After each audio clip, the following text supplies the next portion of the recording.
Even the little girl was retarded by the voice, but without being unlawful, she managed soon to shy through the door and out upon the playground, yelling, "Oh, Jimmy, Trescott's been writing to his girl!"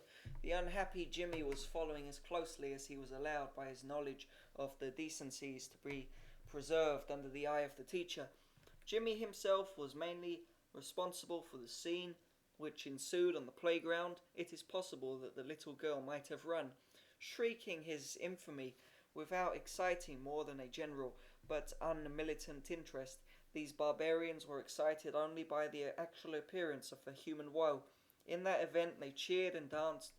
Jimmy made the strategic mistake of pursuing little Rose and thus exposed his thin skin to the whole school. He had in his cowering mind a vision of 100 children turning from their play under the maple trees and speeding toward him over the gravel with sudden wild taunts. Upon him drove a yelping demonic mob, to which his words were futile. He saw in this mob's boy that he dimly knew his deadly enemies and his retainers and his most intimate friends.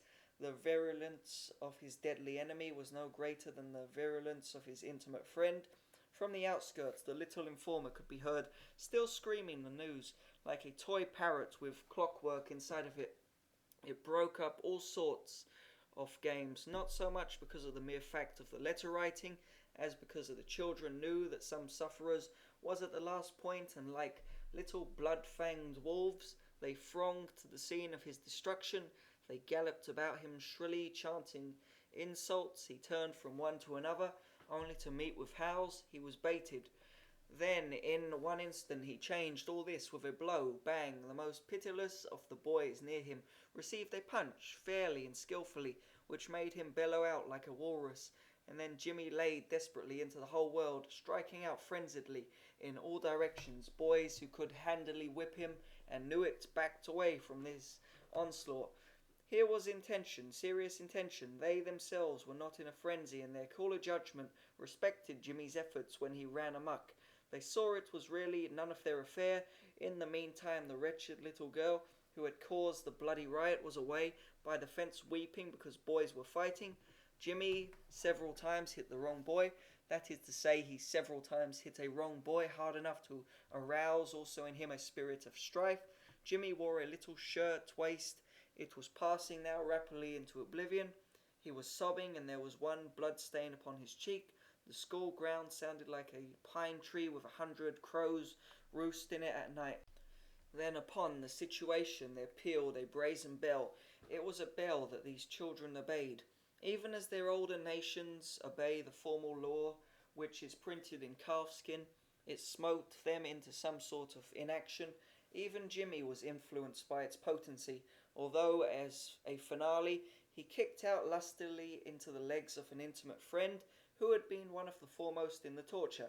When they came to form into line for the march into the schoolroom, it was curious that Jimmy had many admirers. It was not his prowess, it was the soul he had infused into his gymnastics, and he, still panting, looked about him with a stern and challenging glare. And yet, when the long tramping line had entered the schoolroom, his status had again changed. The other children then began to regard him as a boy in disrepair, and boys in disrepair were always accosted ominously from the throne. Jimmy's march toward his seat was a feat. It was composed partly of a most slinking attempt to dodge the perception of the teacher, and partly of pure braggadocio, erected from the benefit of his observant fellow men. The teacher looked carefully down at him. "Jimmy Trescott," she said. "Yes'm," he answered with business-like briskness, which really spelled out falsity in all its letters. "Come up to the desk." He rose amid the awe of the entire schoolroom. When he arrived, she said, "Jimmy, you've been fighting."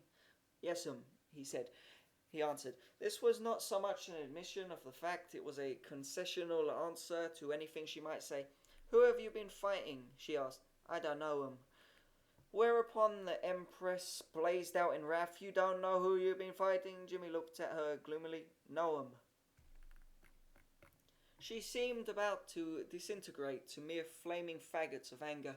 You don't know who you've been fighting? She demanded, blazing. Well, you stay and skirl after until you find out.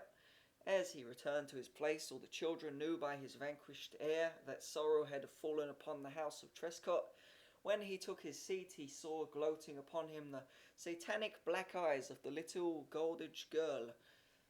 October 1899, Harper's Magazine, Volume 99, pp. 759-763.